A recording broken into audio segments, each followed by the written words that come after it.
You've reached the Signal Watch, movies, television, comics, and more. I'm your host, Ryan Steens. Join me and our cadre of co-contributors as we examine cultural artifacts of the 20th century, boldly explore the 21st, and try to put it all in perspective. Stay tuned. We're gonna try to make this work.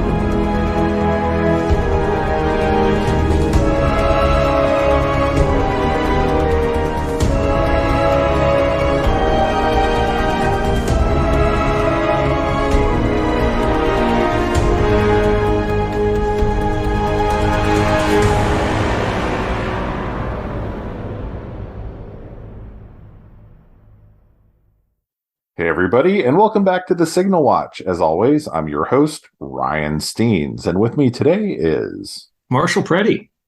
Hey Marshall, welcome back. Thank you. Welcome to you. Welcome to you. No, welcome me. I'm welcome. Thank you for welcoming me. Yeah, thank you for welcoming me. I'm glad to be back.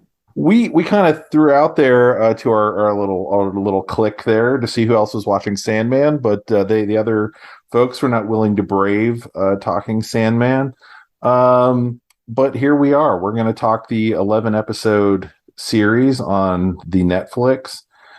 To me, this is great because you were my entrance into Sandman. So back when we lived in Cypresswood and went to the same high school, and I came over to your house, and sometimes we'd just be sitting around, and at some point I picked up your Sandman comic, not even really knowing what it was, and just started reading it.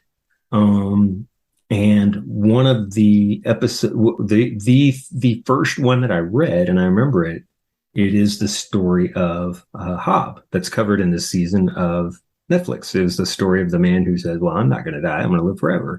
And how he meets the Sandman on the same day every 100 years. So reading that was the episode, that was the issue of Sandman that got me hooked and got me interested in Sandman.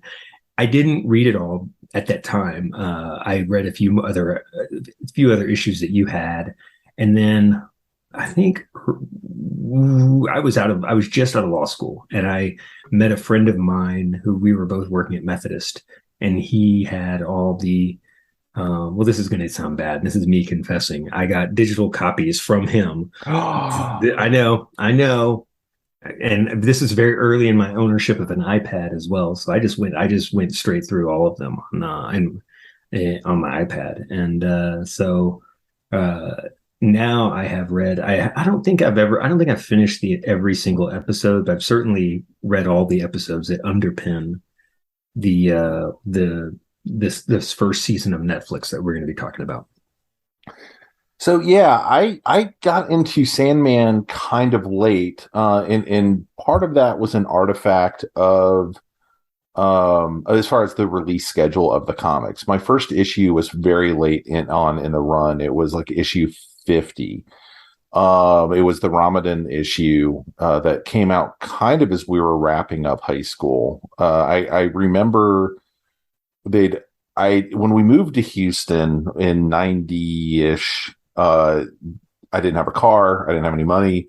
There wasn't a comic store that was like readily available to me that I was aware of. And I started spending all my money on music at that point, and kind of got away from comics. But then kind of my end of senior year, middle of senior year, I got back into them. And I walked into a new comic shop that was in a strip mall kind of by Molly Maguire's. Give you some geographic ideas there. And it was only open for like 6 months or a year or something like that. And they had that on the shelf, the Ramadan issue. And I had never seen anything like it before. I mean, I'd definitely seen art comics, um, but I'd never read anything like that. It always felt to me like the art comics either were really interestingly drawn with minimal story or in minimal ideas behind it, or they were very badly drawn and had a lot of story, with the rare exceptions of here and there that I would pick up. And it was, to me, it was a single issue. It was issue 50, and it was drawn by P. Craig Russell, who's still to this day I'll pick up P. Craig Russell stuff if given an opportunity. Um, and I was absolutely blown away. It was just an amazing comic, and immediately went and started buying back issues. And it was one of the early comics. DC was way in front of Marvel as far as putting together trade paperbacks, and it was Vertigo in particular. Vertigo didn't exist yet as a label within DC or an imprint, but that style of stuff they realized they could package and sell as trade paperbacks, the graphic novel collections. So I immediately started buying this. I have no idea from there what I had on hand, because I started spending all my money on Sandman very quickly. Yeah. Yes. So, and I had a job. So, and I'd figured out there was a comic shop by Klein High School at that point too. So I was kind of running around getting very, very into Sandman. And I remember my freshman year then at UT, we had bulletin boards in our room, and I had disassembled Sandman comics, and that was what was on my wall. So I was the Sandman guy, and in fact, very badly went as Morpheus for Halloween my second year. And then everyone said, we're going to actually go to a second location to another party. And I was like, I look like a maniac. I can't go like this. So I just had to go home.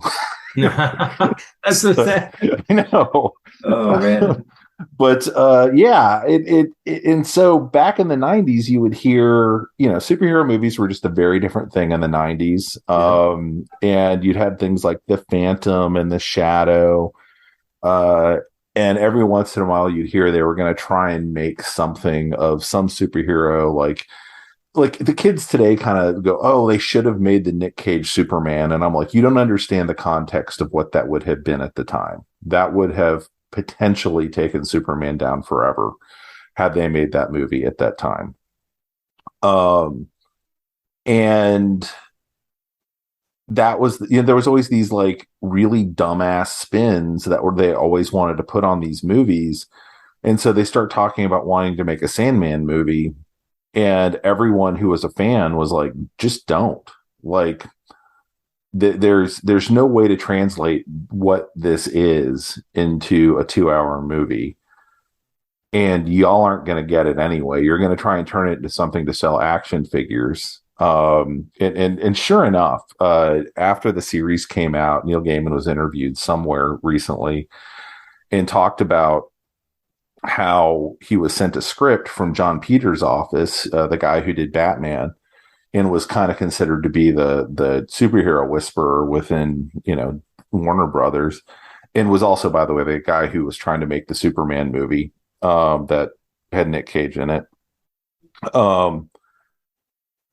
And he was like, yeah, I read the script, and being a not playing ball at all with what was the Hollywood style, I guess they were like, and you loved it, right? And 99% of other writers would say, yeah, because they're just excited that their thing is getting translated and they're about to get a wad of cash. And Neil Gaiman said, no, I hated it. I thought it was one of the worst things I ever read. And they said, well, what? But there's things in it you love, right? Like, tell us what parts of it you loved. And he said, no, literally, this is one of the worst things I've ever read. And I don't think we should make this movie. This is not Sandman. And they were going to go ahead and do it anyway. So Neil Gaiman in this interview admitted he'd leaked the script to Ain't It Cool. And Ain't It Cool was like, what is this garbage? And kept the movie from getting made at that point. Which also, by the way, someone did with the Superman movie that J.J. Abrams was going to make in like 2003 or so, which was just not Superman either.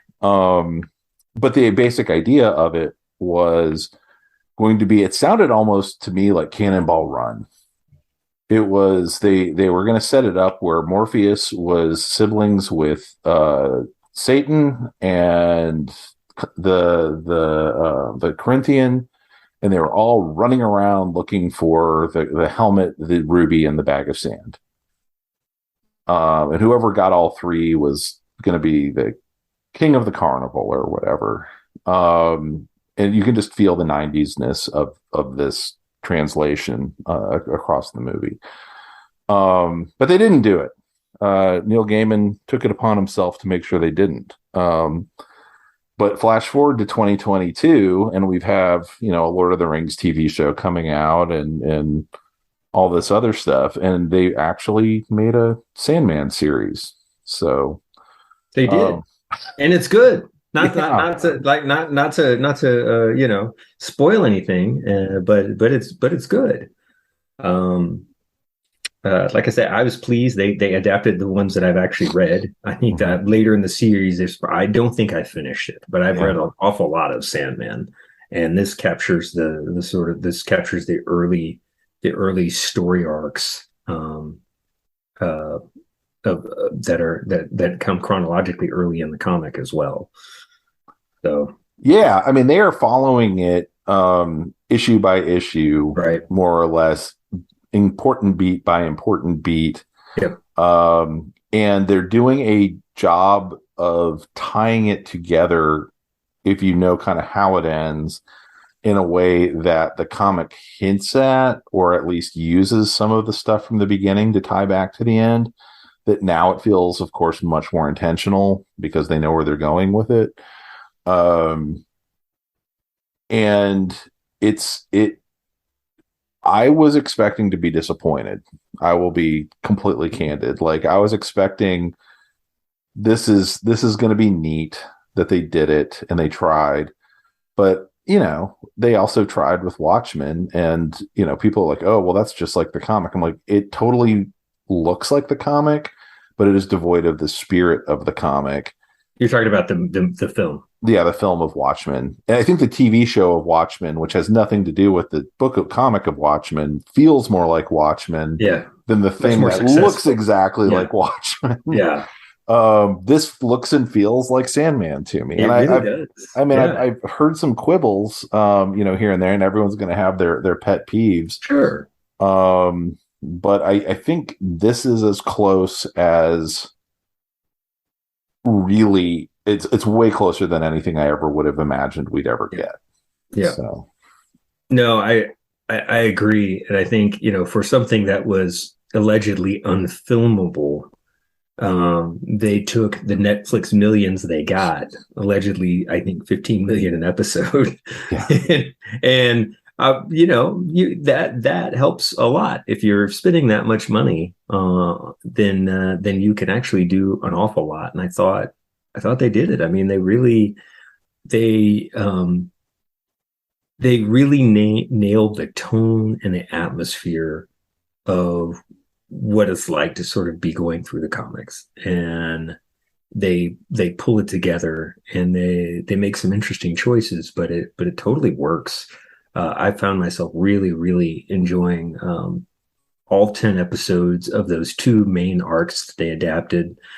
And then the last episode, which was the standalone episodes.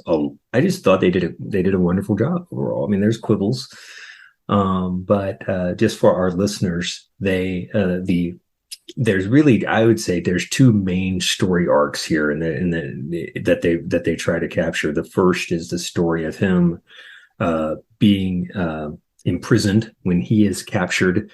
When I guess Robert Burgess or Roderick Burgess is trying to capture Death, and instead ends up capturing who's the Sandman's sister and one of the seven endless. He captures Dream instead and holds Dream for 106 years. This is the first episode covers that, and the first really two episodes cover his imprisonment and release and subsequent plan to get back the things that are stolen from him, which are his helm, the ruby and his pouch of sand. So that's really the first half of Sandman, sort of going through where he sort of has to defeat each of the. He sort of has to get back. He doesn't have to defeat everybody, but he's got to defeat John D, the guy who ends up with his ruby, Satan, who has or all the, I guess all the demons really. One of the demons has his home, and he goes down to hell in order to reclaim his home, and defeats Lucifer in a battle of wits. We'll get back to that because that's one of the things I have a quibble with. That's one of the choices that I sort of say, I don't think that was a good departure from the comics.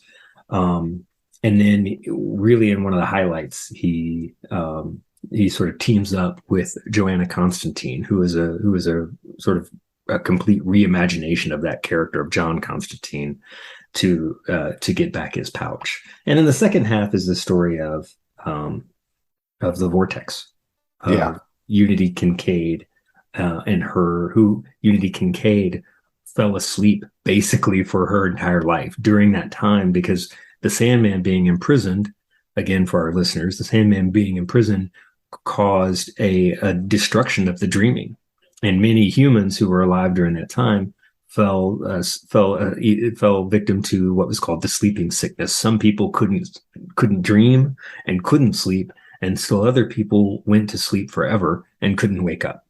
So the Sandman is when he reclaims his position as Sandman after he gets out of his imprisonment. Unity Kincaid wakes up, and that sort of wakes up Unity Kincaid's granddaughter, who is the Vortex. She's been alive this whole time, but now she becomes a vortex which threatens both the dream world and the waking world. And so Sandman has to go find her and maybe kill her. And so that's pretty much the second half of this. And I apologize, Ryan. I'm sort of taking your no, please. It's a relief not to be doing the our pal Mike Bell would not forgive us if we didn't try to do some kind of recap. But those are the two main arcs of that are covered in this story there, and I thought it did overall a really impressive job, not only of pulling those stories together, but making some good strategic changes that were good for the story overall. And we can get into those decisions and talk about it. I mean, there was the one big one, right, is that making the Corinthian the sort of through line and the enemy, the big bad guy, for both of these storylines throughout. He's the reason that in this version, he's the reason the Sandman is captured. The Sandman is trying to chase him down and gets captured, trying to because the Corinthian has left the dream world and is basically marauding through the waking world where humans live, basically as a serial killer. And he continues doing that throughout the entire time that the Sandman is imprisoned. And that's basically the through line of this entire season, is his effort to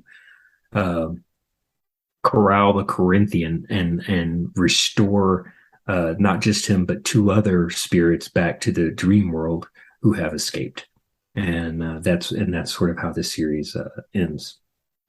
Yeah, so it in the trade, when they were released as trade paperbacks, and I believe this is the easiest way to talk about them. The first part of the story you're talking about was collected as something called Preludes and Nocturnes.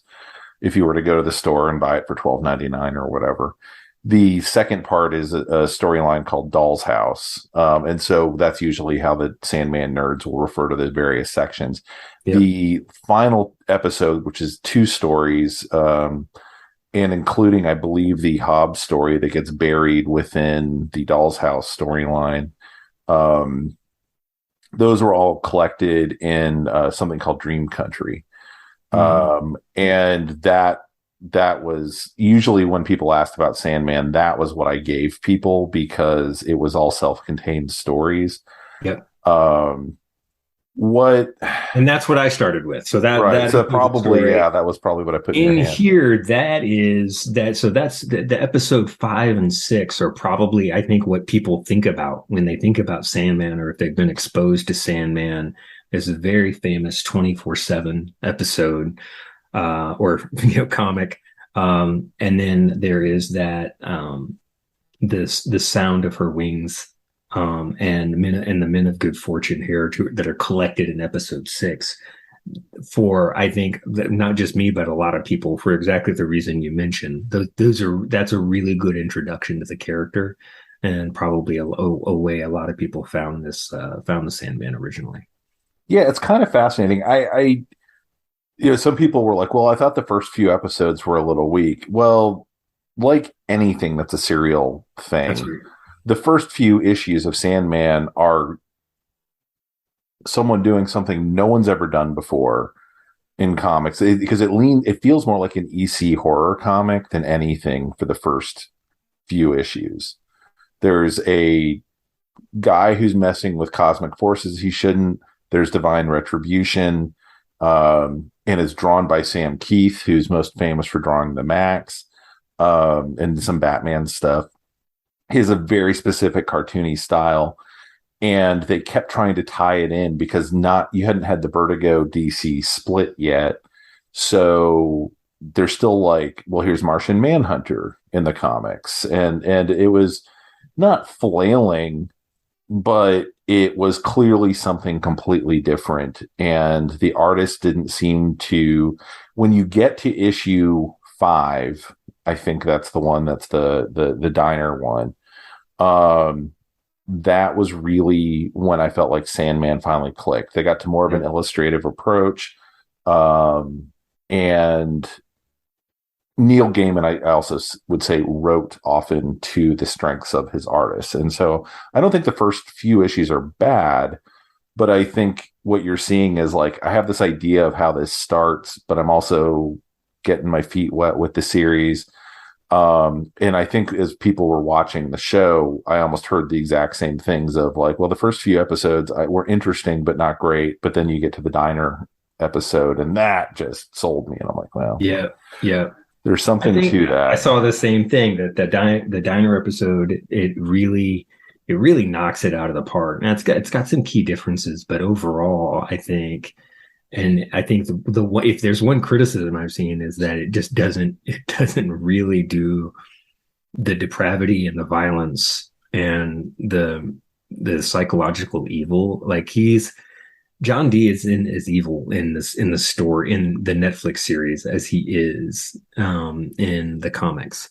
And I think you kind of, and you kind of, really kind of feel sorry for him. He's kind of a more pathetic figure. I think he's pathetic in the comic as well, but he's also just fucking evil in the comic, and Yeah. crazy. And he does, and that's softened here, and so is a Mhm. lot of the mayhem. So but I felt like there was more.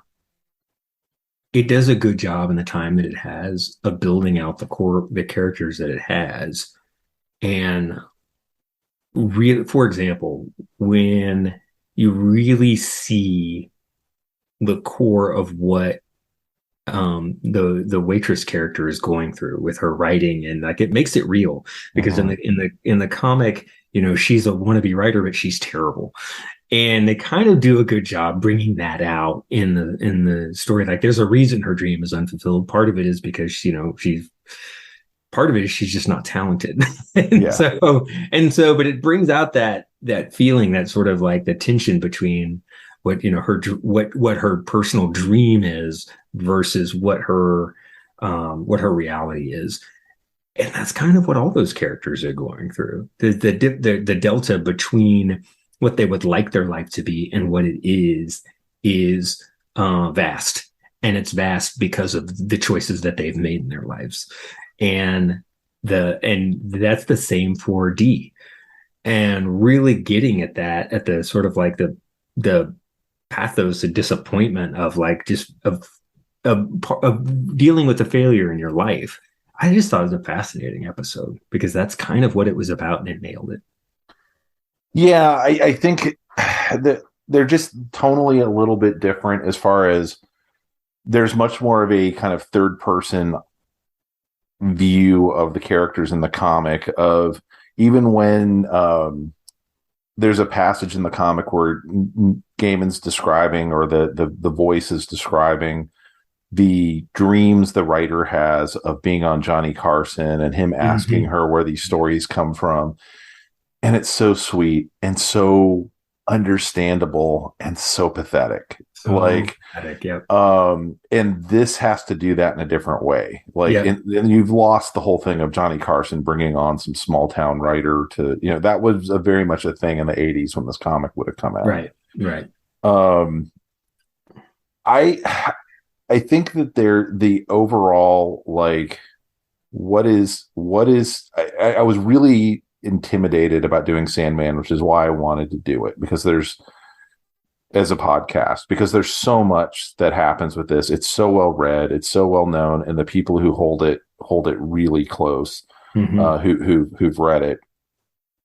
The feeling I really got from this was, what is the nature of stories, and what function do they have within our world? The stories we tell ourselves, which is, I think, a lot of what this is. That episode is about. What is John Dee telling himself as the hero of his own story? How he's going to save the world, and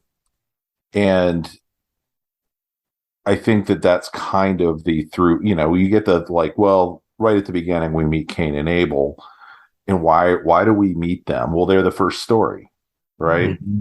They're the second story, but they're the first story, and of brother murdering brother, and so they just tell that story ad infinitum. That is their function in the world. And another place that was interesting, by the way, they stole from DC Comics, was those two were hosts of two different comics, House of Secret, House of Mystery, just as John Dee was Dr. Dream in the comics, a big JLA villain, which is why he was cast as, I think, a little bit more of a just pure malevolence in the comic than this more understandable, even though they follow some of the same stuff. The stuff with him, he drives with Sarah Niles for an episode in this show. That's in the comic. I'd completely forgotten it was in the comic. It's in there, but it's more played for laughs than anything. Of this, like, completely psychotic scene of this poor woman trapped in a car with a supervillain, essentially.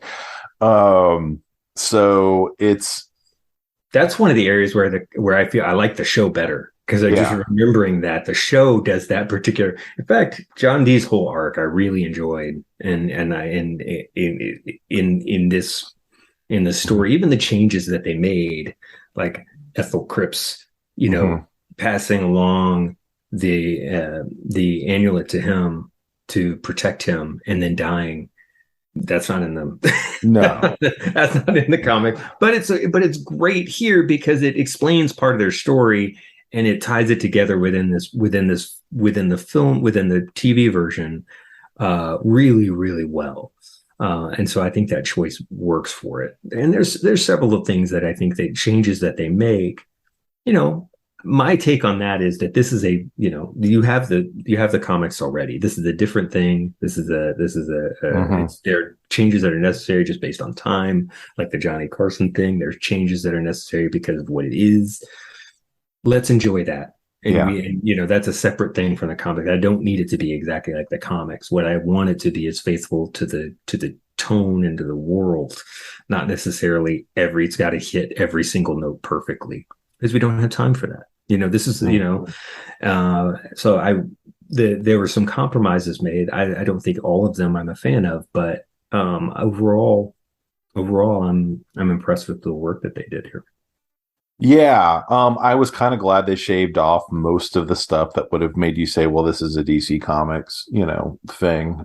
Because by the time you get, oh gosh, I guess right past Doll's House in the comics, it has nothing to do with DC anymore. DC at one point, maybe 10 years ago, decided they were going to insert Morpheus into a JLA issue, and people were just kind of like, what is happening?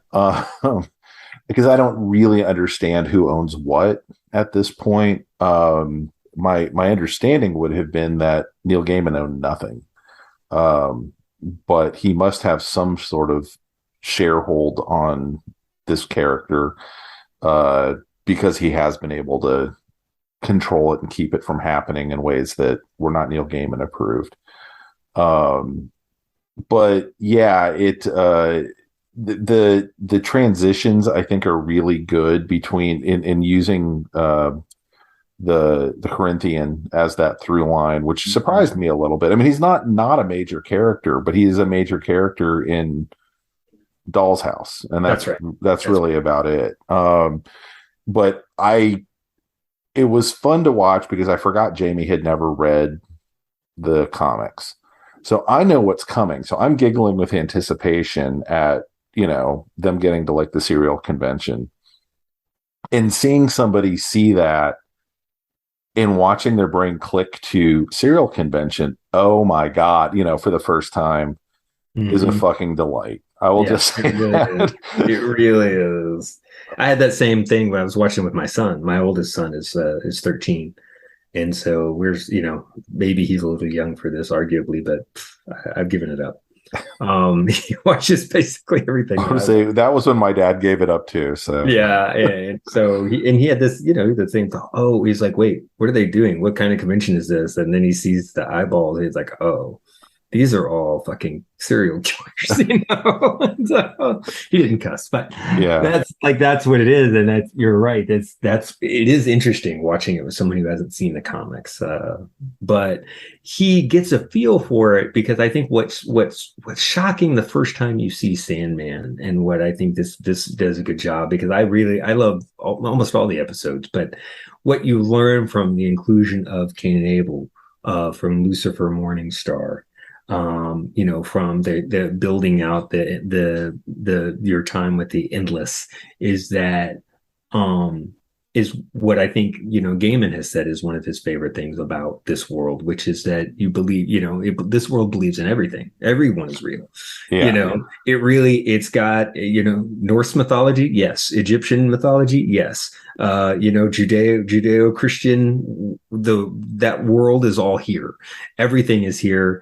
Everything is coexisting, and it's all here for you to explore. So this world believes in everything, and I think that was a thing, especially as me growing up in a very Christian home, having read the Bible cover to cover more than once. Encountering these characters in a comic book world is fascinating, and sort of seeing what Gaiman does with Lucifer Morningstar and the demons. He's kind of faithful to the idea that, yes, they're in this world and they are who they are, but he's going to use these characters to his own end. And it's fun. It's just fun. And so seeing Dream face down, go to visit Lucifer Morningstar is fun. You don't see this on television, even in Lucifer, you don't really see what's going on here. It's a different world. Because Gaiman says, not only is all this stuff real, but I'm going to take them on their terms and build them into my world. So I don't even know of another work of fiction that does that. I mean, he's I'm sure we'll find out now. There's some 4,000 page book that neither of us are thinking of right now. But yeah, it's really hard to think about, like, he was so young when he did this. I mean, I don't know if he was 30 yet. And he was able to do world building by almost doing anti-world building by including all of those things. Right. And you understand what the hierarchies are just automatically, which I don't know how you convey those packets of information. That can be incredibly difficult stuff to get across, except for people just being afraid of each other. And he's able to, get across a complicated idea like the three fates and kind of how that fits in with everything. Which is, by the way, a through line through all of the Sandman stuff. So, what you'd mentioned that you didn't love the changes they made though to the voyage to hell.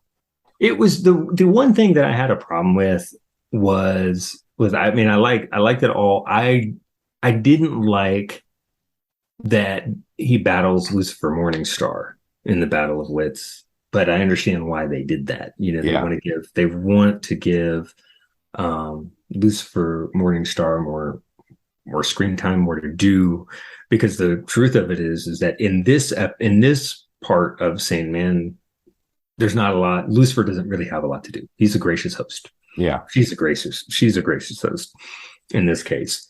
Doesn't have a lot to do. And so in the comics, and so they give Lucifer more to do in this episode, but I think it's Corazon who he has about, because yeah, that's the person who has the helm yeah. in the comics. And I just thought it kind of, Lucifer is like Darth Vader. Lucifer shouldn't be able to be beaten this easily. That's kind of my take on this. And I felt like that was my one quibble with this. It's not bad. It's fine. But that was one of the things where I just thought, you know, we really, I love this character in there, but to me, it didn't seem like that was, I don't know. That was my one quibble. I don't know. Maybe you I have a different think take. yeah. Well, I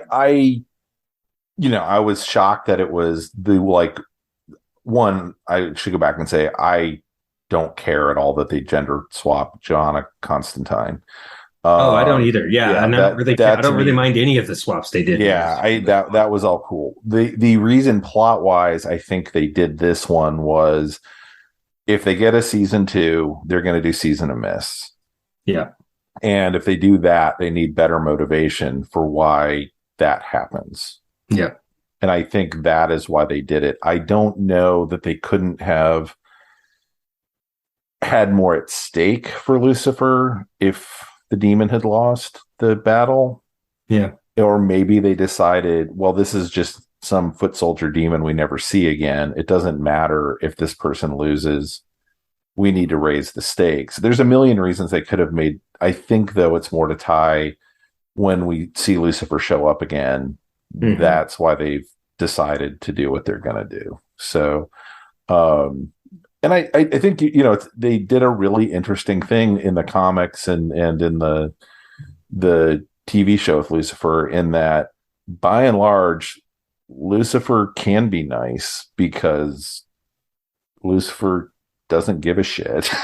Like they can be a gracious host, and it just because they're gonna smite you, right? With a thought. right, It's right. an interesting take on villainy that we don't see much in comics or in TV or whatever. I mean, it's a totally different level of malevolence when you can be the nicest person in the room. Um, but I thought the casting was really interesting. That was one of the first things when I heard they're putting the show together that gave me confidence in the show. Yep. She's great. Yeah. And anyway, I was really glad that that was how they decided to handle the, at Well, least. and that's one of the things is that I think everyone said like this Lucifer is much more faithful to the Lucifer that's in the comics. Ironically, then Mhm. you look at the Lucifer that's in the TV show, the other Netflix property, Yeah. um, it's very different tonally. It's very different period. Um, and I really overall I thought the casting was great in here. I The think casting's insane on the show. yes, it's nuts. It's like everybody's great. I think the one person I think just doesn't like I didn't the who was it? It's the Vortex. What is her name? Rose. I don't know Rose. the She's the actress. only one that I thought was a little weak in terms of like her acting. Like I just didn't feel like she was the as strong as a lot of the other actors on the show, but everybody else that was great. I think she was really the age she was supposed to be, Yeah, and they might have wanted to cast a little bit older I and play think that's younger. part of it. But from Death to Lucian to like, I didn't have a problem with any of the. I was even okay with I don't know. I don't want to say like I I don't want to say Patton Oswalt was like perfect, but he did the job. Well, kind of to No. your point before of making all of these worlds work together. I remember reading a review before it came out, where someone was complaining that then there's this weird tonal thing of like you have a raven that just sounds like a guy. Yeah. And I'm like, the Raven has always just sounded like a guy. Like that Yeah. was in my Yep. head as reading of the comics. Yep. Like he very clearly was your everyman point of view when That's right. you're seeing this. Um, His role is it bigger. They need him to be, but it's yeah, bigger here. But yeah. But they bring in like these big gun actors who are probably doing a week's work. You've got most of your main characters are not people that you're super familiar with. People who watch Doctor Who keep going, "Oh yeah, they were on Doctor Who." I don't watch Doctor Who. I don't know who the hell anybody is. But like Jolie Richards was it played the older version of Ethel Cripps. You had Charles Dance as Roderick Burgess. yep. And so was it Stephen Fry who played? I thought Stephen Fry, because like if you remember, like he was the one I zeroed in on. Uh, He's great in this yeah. as Gilbert Fiddler's Green, right? He's awesome. But you think about Stephen Fry younger in the 90s and the 80s, like that's almost who I would have wanted as Dream. Just like thinking of, like I was Yeah. just like, whoa, that was like, it's funny because that made me wonder whether Gaiman might have at some point had Stephen and Fry in mind for that role and just said, well, I got to get him in here somehow. He's great. I love Stephen Fry. But just remembering him and Crying Game and some of his other stuff that he's been in, that's one of the things where I would be like, man, he would be a perfect Dream. Yeah, I mean, they said essentially the casting went, they brought in Tom Sturridge first because someone said, this is your guy. But then they felt like they had to do the rounds and they were just like, but no one's topped him. And to me, he feels very much how I recall feeling about Dream from the comics. It's a fascinating story he's got to go on of being both. He's basically acting like a young man. He's on like a young man's journey of recognizing it's not all about you, dude. Oh, Like, Stephen Ray. That's why I'm getting it mixed up. Stephen Ray is the guy. That's why I missed Stephen it. Ray. I had Yeah. Stephen Ray in my I head. was like, I don't remember Stephen Fry being in Crying It Game, but I wasn't. You're haven't right. seen it in No, 30 years. I'm gonna go ahead and say that's my bad. Stephen Ray. I was like, wait a minute, that's wrong. Okay. Um, yeah, no, I can totally see that casting for especially like Crying Game era. Yeah. That's who I had. That's who was in Yeah. my brain. But yeah, it's such an interesting like character arc to have someone who's in Endless. And I feel like the impact this comic had on me, because I'm 18 or so when I first started reading it, and I think it finished when I was about 20. It's the various ideas it was able to kind of present in like these really digestible ways. I was telling Jamie after we watched The Sound of Her Wings, that had like a profound impact on me as an 18-year-old of how I thought about death. Because at that point, I'm reading it, and you kind of gone from being a kid who's like afraid of death as like you're gonna pop out, you're not gonna exist, and you can go to church and if you so believe you're going to heaven, and you have that safety in your mind, but it's the actual dying that never really changes as to like, oh my god, this process I'm gonna have to go through, Right. and of course, if you're a moody teen, then you start going through a period of like romanticizing the idea. And this kind of pivoted me out of all of that, of thinking of it as being this other transition that you don't really know what's on the other side of it, but it's going to be a transition more than anything else. And similarly, like Dream's whole thing, if you're speaking to a young man, of it's not all about you. Like what you do impacts other people. What you do, you have responsibilities, but they're not how you're thinking of them as being like a punch list. Like those are responsibilities to other people, and you can be better to those other people, which is not something you usually see in superhero comics, right? And I think that this really nails down that in a way the comics doesn't. It's more something that evolves throughout the series of the comics. I think Gaiman always had it in mind, and you can see it in the early Hob Golding issues. But I think that they're doing a better job here of putting a point on it with like the transformation of Galt out of Doll's House. Of that's not how things go in the comics. There's just a punishment for the dreams, and that's that. Yeah, yeah, and that Galt, the whole character, is just new to the show. He's not even part of the comics, right? Yeah, it was Brute and Glob, I believe, yeah, in the in the comics. I thought that was a grace note here. You know, her saying like, "I don't want to be a nightmare. I want to be a dream," and like, and you know, that's I think that's, but that feels very true to the show too. It's the Sandman, you know, dream is wrong repeatedly in the comics as well as the show, and that fallibility is just part of what allows you to be on his side as mm-hmm. he's sort of learning from like how to like I mean, he's endless.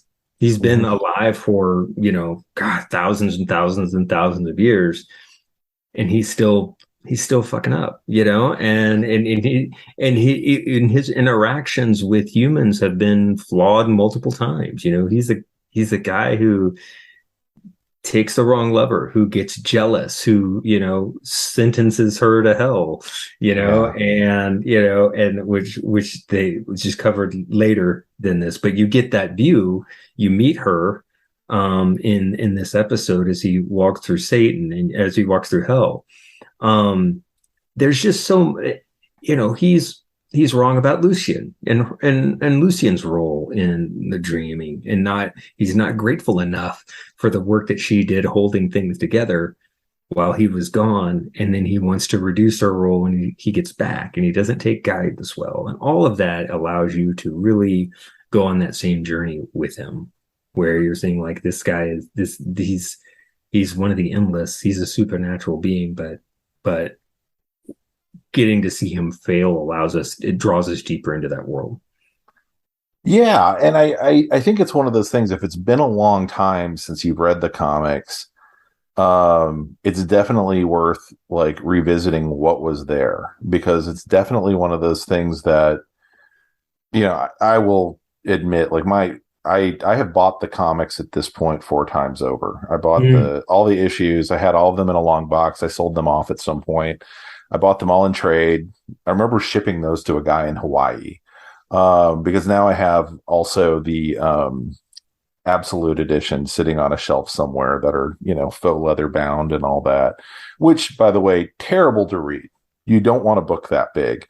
No. So then I had to go and buy all the hardbacks in the past 2 years so I could actually reread the comics. Yeah.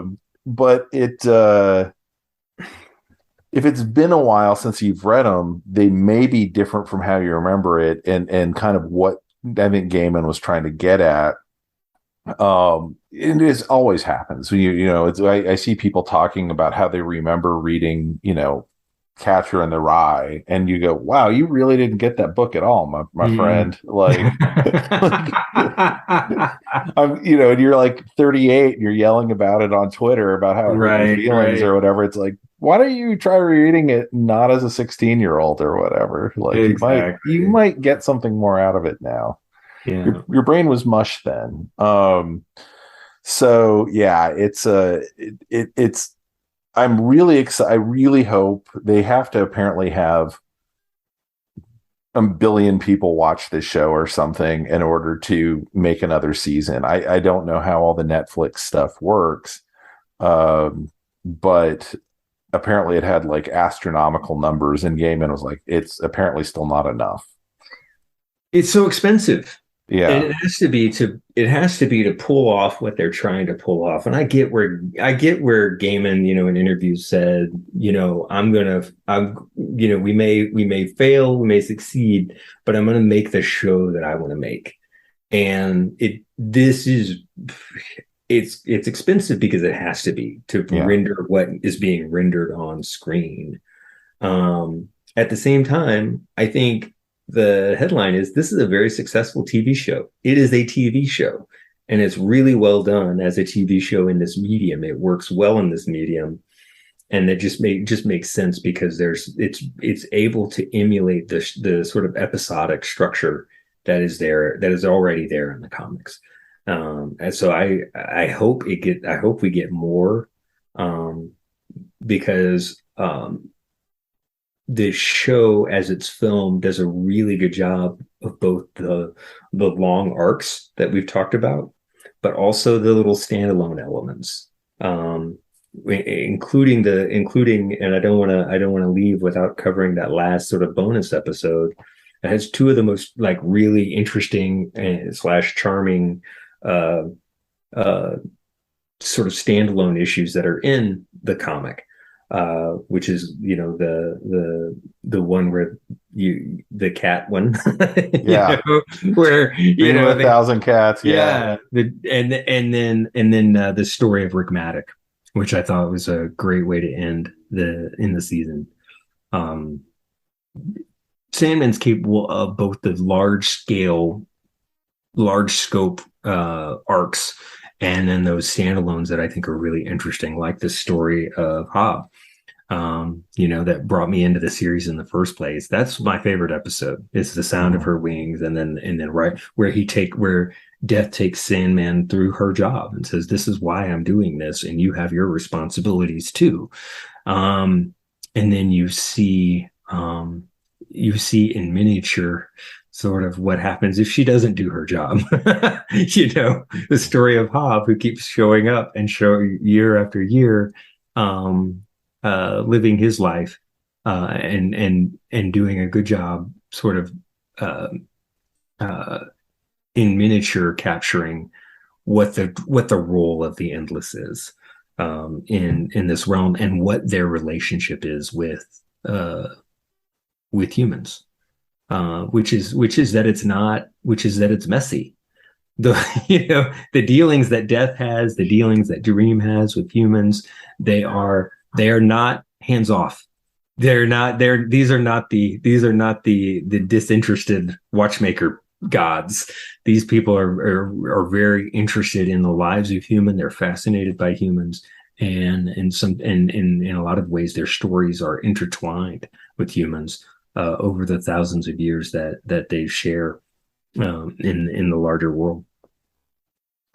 Yeah. One of the things that, as an older person who's maybe more sensitive to all of this stuff now, I was delighted, it's all the stuff of the reminders of things that kind of get shaved off in a lot of narratives now, and why I'm glad Neil Gaiman himself had his hands on this, because there's so much stuff of they could have just done the stuff that was beautiful that was in the comics. They could have just done the realization of the nature of death and all that, the sound of her wings. But there's also like the moments of casual cruelty that are in the comics, of I was glad they did not show, as they do in the comics, the mother finding her dead baby. Like, I was like, that's going to be a lot to take, and I felt like they cut it at exactly the right point. You heard her, but it's like Yeah. it's awful when he's like, "That's Yeah. all I get," But it really, as you said, that's part of Death too, is all of the ways that Death finds us. You're old, you're young, it's accidental, it's unexpected. All of the ways Death finds it, and personifying that. And Gaiman has talked about how so many people, same with you and me, thinking about death that way is a whole new ball game when you're a teenager encountering that story, and you're just saying to yourself, "Whoa, I've never thought about it like this at all. And Gaiman talks about in interviews that I've heard with him, people who have lost loved ones coming up and talking to him about how it helped them get through. It helped them think about their loss in a way that made it more meaningful and also made it easier to cope with. Yeah, and it's Sandman was originally pitched essentially as a horror comic, which is what you see in the first 4 issues, right? Like we talked about, like an EC horror comic, and it's like this rich humanity and kind of celebration of humanity, while also like not looking away from like how absolutely horrible people can be for a variety of reasons. Like in the Calliope story of, the guy just wants to write and he's got writer's block and it turns him into an absolute monster. That's it. I love that story because it's a lot of what we were talking about in miniature. It is, the muses. Here's one of the muses that, yes, muses are real in this world too. So are the fates, but so is God and the angels, and Lucifer, Morningstar. All of that stuff is real. All of that. But I'm taking that this guy went to an older author whose work is done and now out of print, and had the older author gives the muse to this guy. And it on one hand, you're just sort of, you're already, it gets to the point of like, you can't, and it's nice because it comes at the end of the story, at the beginning of the Netflix series, right? Dream is captured. And there's that nice symmetry between the fact that these are both supernatural beings who are both captured for evil ends, and then find their release, find their way out of that capture. But it's that interaction and what interacting with the supernatural world does to humans, and the things the choices that it makes them make. That's the story. That's what you're pulling out, the way it corrupts, the way it destroys, and sometimes the way it enriches their lives. I just thought that's like, the same with, Joanna Constantine's girlfriend, who has the pouch and ends up, she dreams herself to death, basically, in the apartment. And it's the tragedy of all of those characters and what comes to them, including what almost happens to Rose. She's gonna get killed for no other reason than she's a vortex. It isn't even her fault. You really get the full gamut of story and tragedy in this show. So you were mentioning to me that you'd heard a podcast with Neil Gaiman that I haven't heard, with maybe Mark Maron. With Mark Maron, right?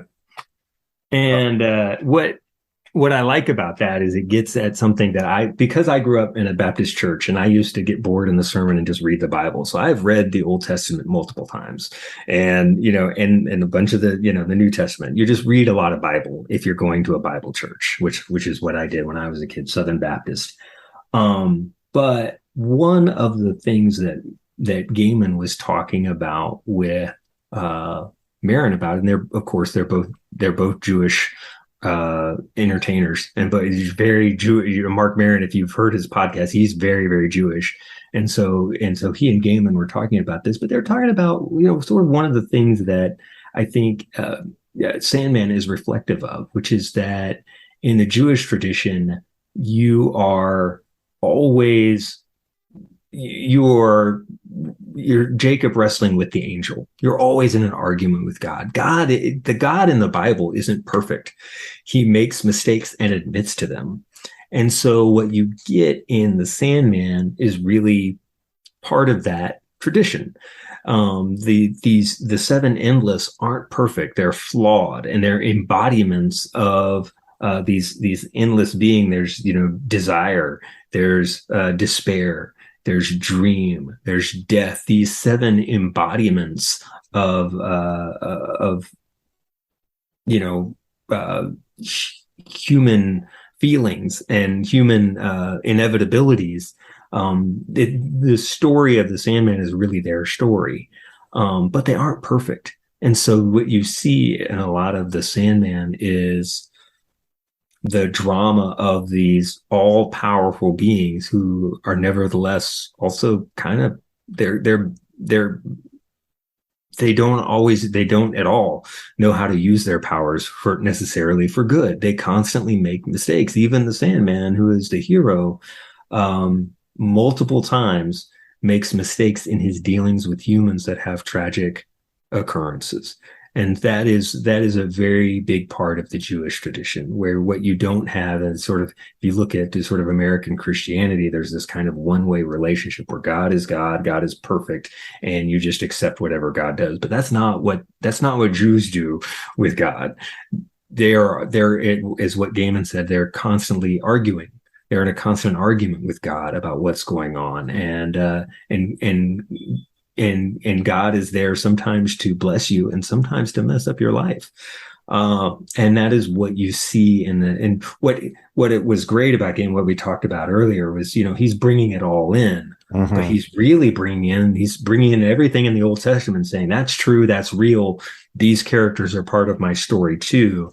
And he's doing that because it informs a lot of the story arc that he's working on. The endless are flawed gods, and you see that in some of their decisions, and some of what they have to do have tragic implication for their human characters. And I'll give you an example. One of the things that I thought of when you think about the stories in the Bible, God asked Abraham to kill his son as a test of Abraham's faith. And man, if that is not the story of what Dream is asked to do with Rose. Rose becomes, every few thousand years, a vortex is created. In this case, Rose is created because Desire rapes Unity Kincaid while she is sleeping, and she has the child. The child that she has is Rose's mother, and then Rose is the granddaughter. Well, Rose ends up being the vortex when Unity should have been the vortex. And Dream has to now chase down, this is the whole second part of the series, has to now chase down Rose and basically kill her. That's the story. And that's what you see. You kind of get, it's a mirror of Abraham and Isaac, right? Because what would Satan have said? Well, you don't want to kill your only son. That's your only son. Why is God making you do that? And you hear echoes of that with the Corinthian, where the Corinthian is there and he's like, Rose, the Dream is going to kill you. That's what he's going to do. That's why he's after you. Me, I want to save you, and save myself in the process. I just feel that's a mirror for what's going on in that Jewish tradition of storytelling, and the fact that Gaiman brings it in to his work in The Sandman. I think that's part of what makes it so rich. Yeah, I think that's right, and I think that's a really, really interesting way to think about how the entire thing is kind of framed, much as in the Old Testament, throughout the whole Bible, but particularly in the Old Testament, God's not the main character, except that he is the main character. It's all the different stories that fit in, and how God's, story of Lot is definitely about his relationship with God. Mm-hmm. But Lot's the main character for that focal point. And that's one of the things that, if you read a Superman comic, it is rare that the issue is not all about Superman, right? Sandman was always fascinating to me coming up as this thing where you would have Doll's House, Game of You, and sometimes it would be all about, Morpheus, but other times it was these completely other storylines. But they all kind of refine those points. And I think that now that you say that, there's definitely some things that will echo back through the series as they talk about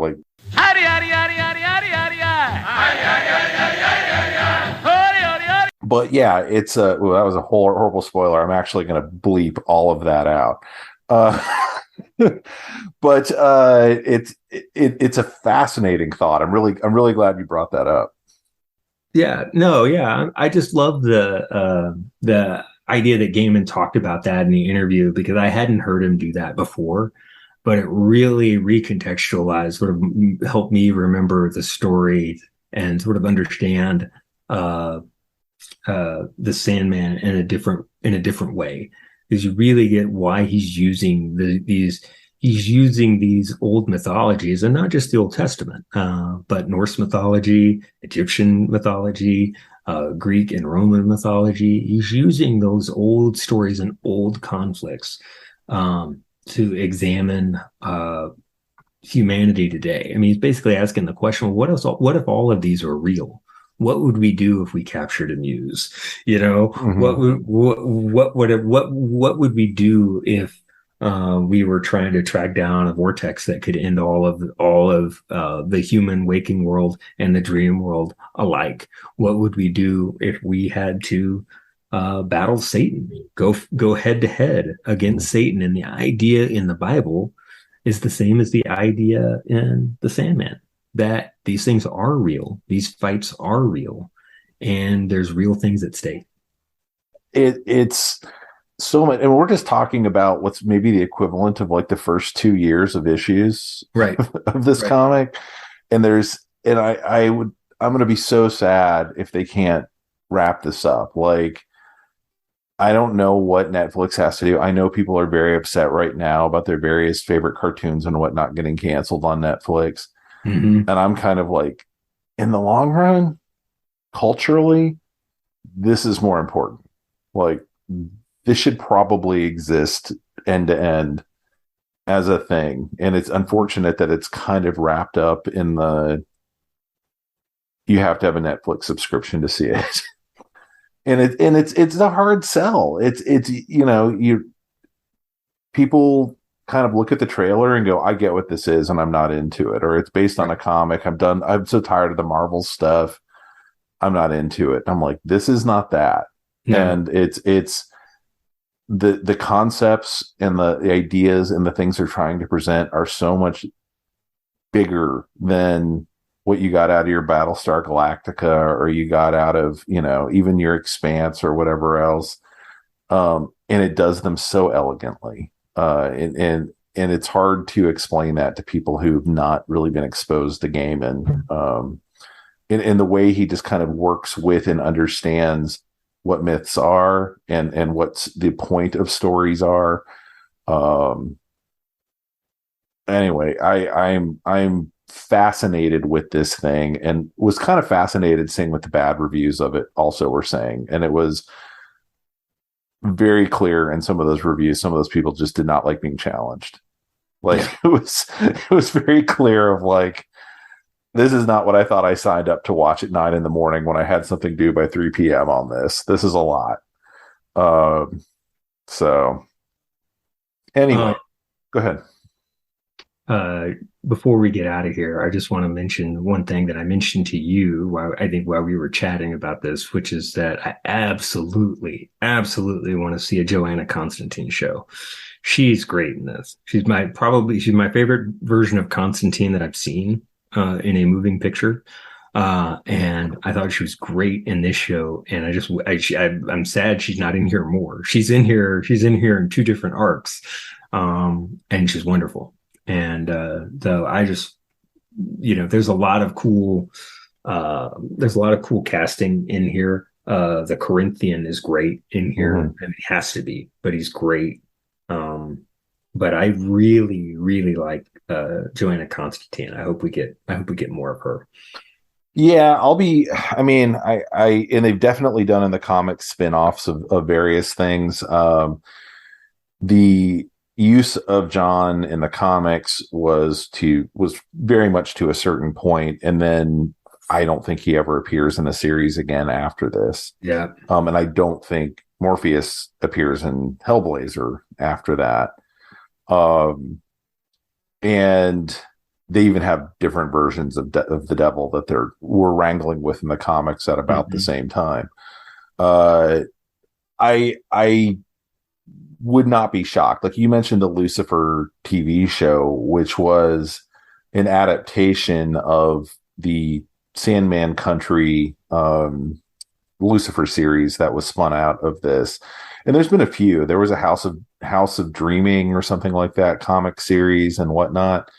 I think it's a little bit challenging. People have a lot of attachment to various flavors of Constantine, John, and I know people noses were somewhat bent out of shape about it not being him, but I think Neil Gaiman is aware that's an Alan Moore creation, and Alan Moore has a very complicated relationship with Warner Brothers. Yeah. And I suspect he didn't want to step on his toes, and it created a better through line when you meet the ancestral Johanna Constantine in the 300 years in the past. But all that to say, I mean, if she got her own show, I'd be there. I'm just thinking about TV. This is what happens when you see someone who's just really good on TV in a particular character. Mm-hmm. And you're just like, whatever it takes. It doesn't have to be based on the comics. It's just like, we need to see more of her. Well, I mean, she was closer to me to what the Hellblazer comics I was reading in the 90s. Yeah, I can't stand the guy they had on like Legends of Tomorrow, who felt to me, I always call him Six Flags Constantine. He always strikes me as someone who, if you had like a Batman dance show at Six Flags, he'd be the one they would trot out as the like, now I'm singing dancing John Constantine in my fake coat. But I would dig it. She's a whole show, and I think Death is a whole show. Death is a whole thing that you could do. Death has had her own limited series that they could adapt very easily. I think Mad Hetty's in that. So yeah, I would fully be behind that. Yeah, I mean, this is what they always say they want. I know it's expensive, but this is what all the streaming services want right now is a world building experience and a world embodying experience that they can build multiple things out of and put at the heart of their streaming service. Something to get to bring people in and keep them there. I don't know if this isn't it. I don't know what is. I really found myself enjoying it. I don't know.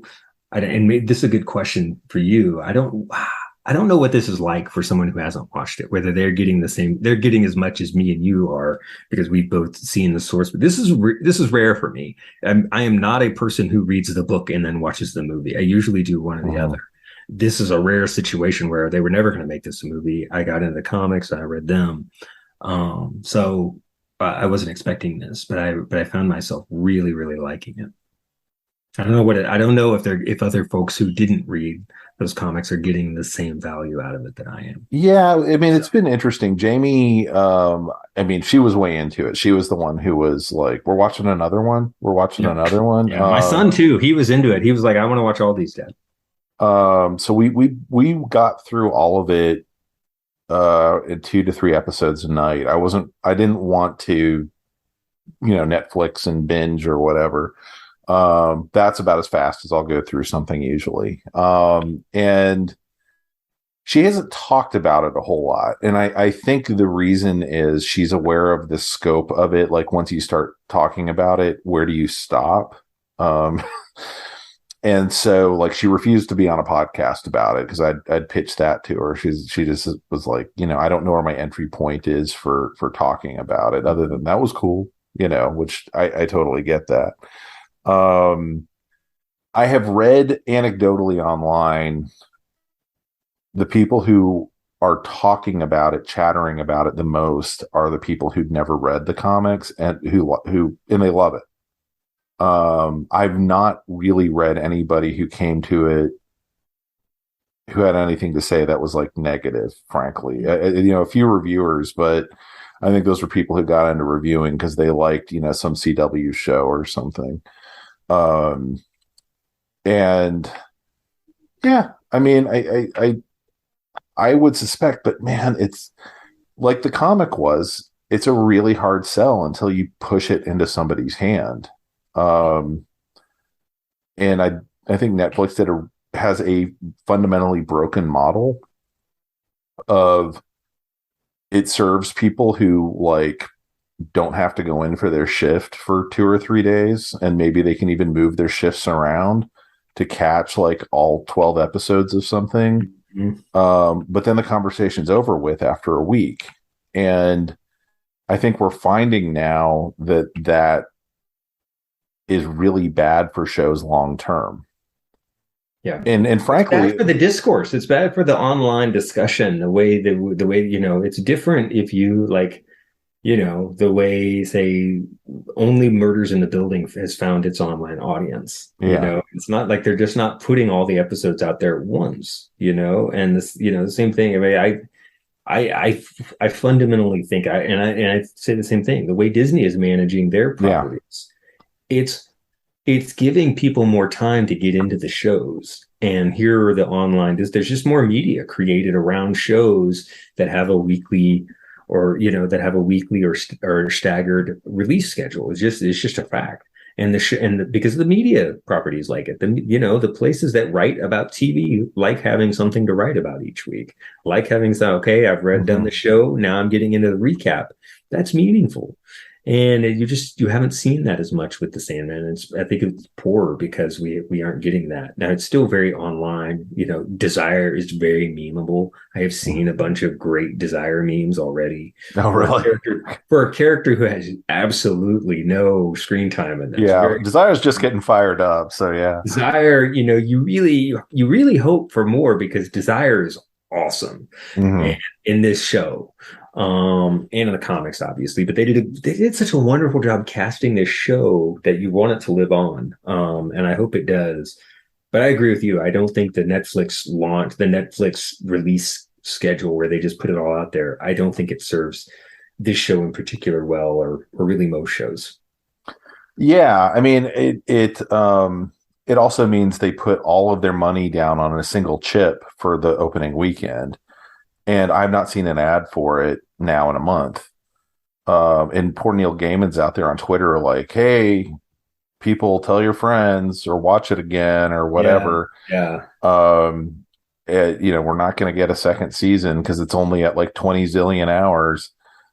It's like, well, I don't know what any of that means. I can't go to the board of Netflix and tell them, what's wrong with the show is not the show, it's how you rolled it out. It's how you roll it out. You're not, having one episode come every week means your show is a story every week. Yeah.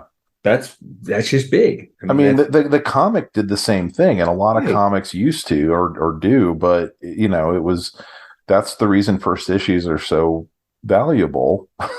Yeah. It's because no one knew when the first issue came out it was going to be a thing. You give it a while to build an audience, and it can grow. And this just I wouldn't say it came out with a thud. It came out with fireworks, and then everyone moved on. And Lord of the Rings is out now. Um, This is something Netflix is doing wrong. Nobody else is doing it like Netflix does, and they just refuse to admit that they're wrong. And it kind of sucks. I yeah, hope it gets picked up by someone else. If Netflix gets rid of it, I hope it. I would have said HBO Max, but I don't know what the hell's going on over there either. So, Well, they who knows? apparently already turned it down. They didn't want to make it because it was too expensive. And so I don't. Maybe Apple TV. Nobody's got Apple TV has enough money to make this correctly, and they don't. And it's a rounding error for them. So I was going to say, given the quality of what I've been watching, I started checking out that like For All Mankind. Mhm. Like, oh my God, no one's watching that. And it's so expensive. It's Oh, so yeah. beautiful. Well, and they don't care. Apple doesn't care. They're just trying, well, and because of where they are, they're behind. And so they're just Yeah. trying to add volume to their library, get stuff done. And because they just have unlimited money, they just have time to let stuff build. And so I'm hoping it finds a show because it would be one of the best shows on Apple TV. So if Netflix gives it up, I hope Netflix doesn't, but that's the one thing I would change is the way the release schedule was, is, give it time to build an audience because I mean, the people who have read the comics, there aren't as many of those people as there are people who have not. And Yeah. this show really is good enough that it deserves to find its audience. Yeah. Well, gang, thank you so much for joining us for a conversation about Sandman. I would really love to hear back from y'all. Marshall and I are both on Twitter. You can hit me up at at Melbotus, not at melbotus.com. Of course, the Signal Watch website, signal-watch.com. And you can always find me, around the internets. And Marshall, do you want to? Yeah, no, I'm on there too. I'm on Twitter. I got in early, so I have one of the coveted five-letter handles, MRSHL on Twitter. Find me there. I'm active. He's usually just posting pictures of his lunch. Usually that. Basically, I'm solving all the world's political problems like everybody else on Twitter. That's my main. Then liking pictures of cats. Yep. But yeah, we'd love to hear from y'all. Tell us how you've been thinking about the show. If you haven't watched it, why not? Anyway, feedback always appreciated. And with that, we shall bid you adieu. Goodbye. Goodbye.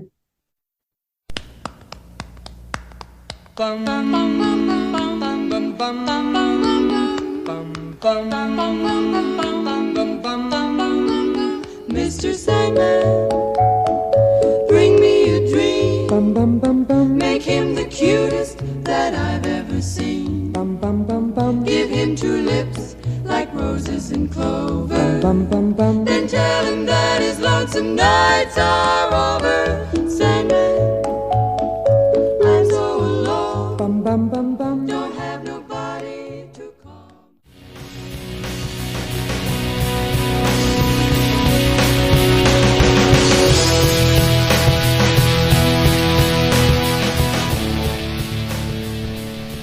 That about wraps it up for this edition of The Signal Watch, a production of the League of Melbotus.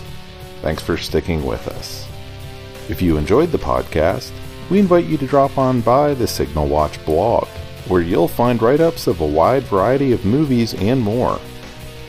We'd love to hear from you, so find us online and let us know what you think. Whether you prefer email, blog comments, or social media, we'll be happy to hear from you. We'll be back soon with more exceedingly high-quality content. So, until next time, God damn it, babies, you've got to be kind.